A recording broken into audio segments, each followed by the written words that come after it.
Mesdemoiselles et messieurs, bonsoir à toutes et à tous. Bienvenue dans cette nouvelle conférence géopolitique dédiée à l'actualité mondiale. À la une de l'actualité internationale, le Mali vient de prendre une décision historique, une décision panafricaine, une décision qui devra inspirer tous les autres États d'Afrique. Et avant d'aller dans les profondeurs, je vous demande humblement de partager cette vidéoconférence. Je veux voir autant de partages. J'insiste, mordicus. Je veux voir autant de partages jamais réalisés. Si le Mali a pris cette décision, c'est à nous d'amplifier la décision pour que les autres États d'Afrique puissent voir la vérité. Il s'agit de quelle décision? Le Mali vient d'effacer carrément la Révolution française dans son système éducatif. Le ministère de l'Éducation du Mali vient de supprimer la Révolution française dans ses programmes d'enseignement. C'est une autre forme de révolution à laquelle beaucoup ne s'attendaient pas. La France ne s'attendait pas. Mais beaucoup de citoyens africains ont toujours aspiré à une telle révolution. Combien de fois nous avons toujours pleuré, nous avons toujours crié haut et fort qu'il faut adapter nos systèmes éducatifs à nos réalités, à nos marchés. Combien de fois nous avons crié qu'il faut cesser avec l'endoctrinement. Ils nous ont colonisés. Ils ont introduit ces formes de colonisation dans nos systèmes, dans nos programmes d'enseignement. Nous sommes colonisés jusqu'aux os. Frères et sœurs, il faut, excusez-moi de ce que je vais dire, mais il faut pousser les études jusqu'à un certain niveau pour comprendre jusqu'où ils nous ont colonisés jusqu'à la moelle épinière. Même notre manière de réfléchir, ils ont travaillé pour agir là-dessus. Malheureusement pour eux, nous nous sommes affranchis. Nous sommes allés apprendre ce qu'ils ont voulu qu'on apprenne. Et l'esprit de l'éveil nous a frappés, on a compris. La Révolution française n'est plus et ne sera plus jamais enseignée au Mali pour les classes de 9e année. Ceux qui voudront peut-être, pour des questions de culture générale, se former pourront lire sur Google. Mais désormais, ces programmes sont remplacés par la valorisation de nos héros. Almami Samori Touré, Almami Bokabiro, Zebla Tokpapivi, etc., etc. C'est une décision historique qui a une très grande portée symbolique. En termes de souveraineté retrouvée ou recherchée et en termes... je ne sais même pas comment le dire. Mesdames, Mesdemoiselles et Messieurs, allons-y d'abord dans les profondeurs. Et derrière la réclame, nous allons revenir pour donner tous les commentaires qu'il faut. Mais encore une fois, je vous demande pardon. Je veux voir autant de partage. Vous savez que je ne vous demande pas régulièrement, avec insistance, de partager. Mais cette vidéoconférence, je souhaite que vous la partagez. Si les décideurs maliens ont pris leur courage à deux mains, de prendre la décision que nous souhaitons prendre, chacun d'entre vous, la plupart, si vous avez la chance d'être aux commandes, vous allez prendre les mêmes décisions que le Mali vient de prendre. Et donc si le Mali a pris la décision, il faut la partager, que le monde sache, que les autres Africains voient ce qui est en train de se passer. On supprime, et puis après, ça va faire quoi? Rien.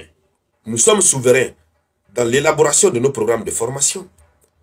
Ils nous ont trompés, ils ont mis dans notre tête, bon, lorsque vous avez des programmes de formation, ça doit être forcément validé par je ne sais quoi, tel. Oui, on a le devoir d'harmoniser nos programmes. Voilà, on est dans un monde organisé. Mais il faut bien vérifier combien de nos concitoyens africains terminent les études ici, en Afrique. Quand ils partent en Europe, on leur dit, vous reprenez la première année puisque ce ne sont pas les mêmes programmes du tout. Malgré qu'ils ont mis en place le programme du système LMD. Licence, master, doctorat, pour harmoniser les programmes d'études, pour faciliter la mobilité des étudiants. Allons-y d'abord dans les profondeurs, s'il vous plaît. Je connais très bien ce domaine, puisque c'est mon domaine. Je suis de l'enseignement supérieur. Mesdames, Mesdemoiselles et Messieurs, c'est une décision symbolique qui marque une rupture historique. L'annonce officielle a été faite par le ministère de l'Éducation malien.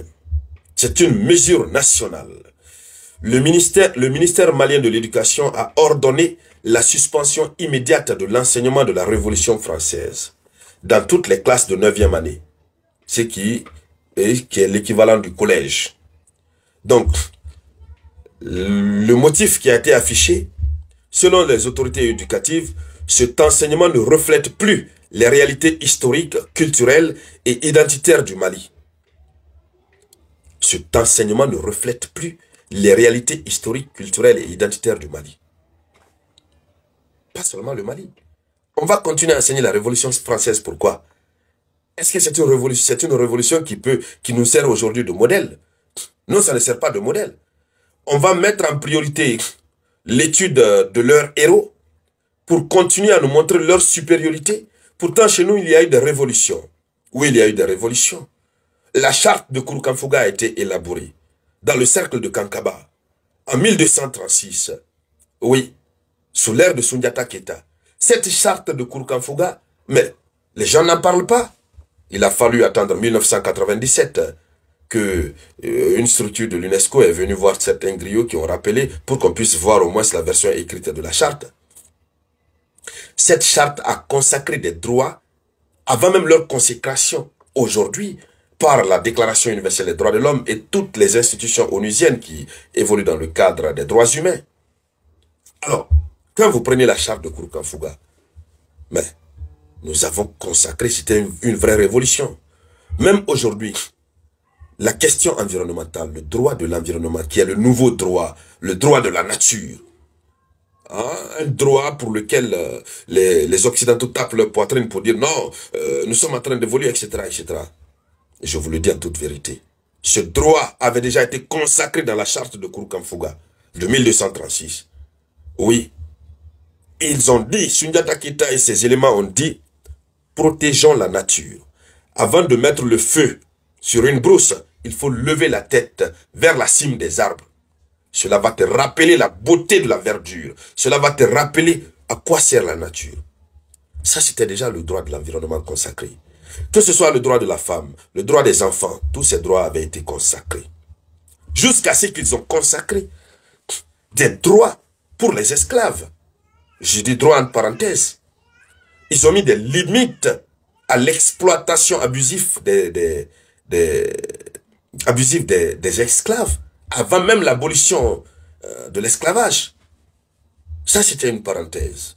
Pour ceux qui sont intéressés par la charte de Kouroukanfouga, je vous ferai une conférence spéciale là-dessus, puisque ça, c'est mon domaine. Oui, évidemment mon domaine.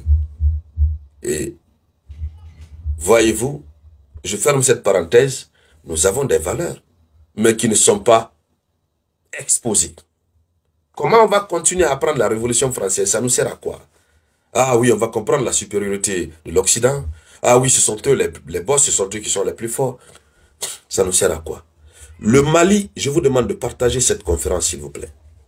Non, je veux voir 10 000 partages. Il faut la partager. Donc, le Mali dit que ça ne sert plus. Ça ne reflète plus les réalités historiques, culturelles et identitaires du Mali. Ni les valeurs de souveraineté et de panafricanisme désormais prônées par l'État. Donc, c'est une orientation politique qui est claire. Cette décision s'inscrit dans la refondation des programmes scolaires engagés par le gouvernement de transition visant à désoccidentaliser les contenus éducatifs. Et je vous le dis, dames et messieurs, c'est l'une des raisons pour lesquelles nous sommes engagés dans la course à la magistrature suprême en République de Guinée. Il nous faut des réformes profondes. Il nous faut des panafricains au cœur du pouvoir en Afrique. Alors, donc les raisons idéologiques et identitaires de ce choix, c'est la réappropriation du récit national. Le Mali veut centrer l'enseignement sur les résistances africaines, les empires du Sahel, les figures locales et la construction souveraine moderne. Donc, il faut dénoncer. Le Mali est en train de dénoncer le prisme colonial.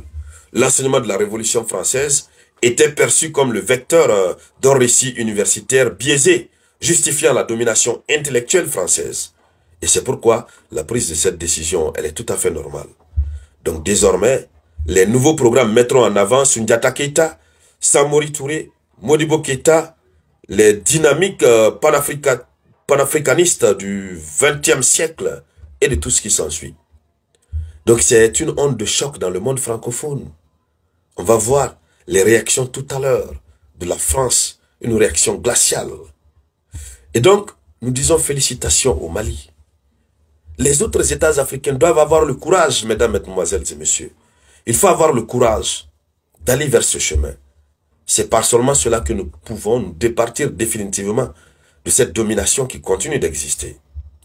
Et donc, mesdames, mesdemoiselles et messieurs, nous sommes pris par le temps, sinon j'allais continuer. Merci à toutes et à tous. Merci de partager la conférence au maximum. C'était la voix de votre humble serviteur, le Samouraï.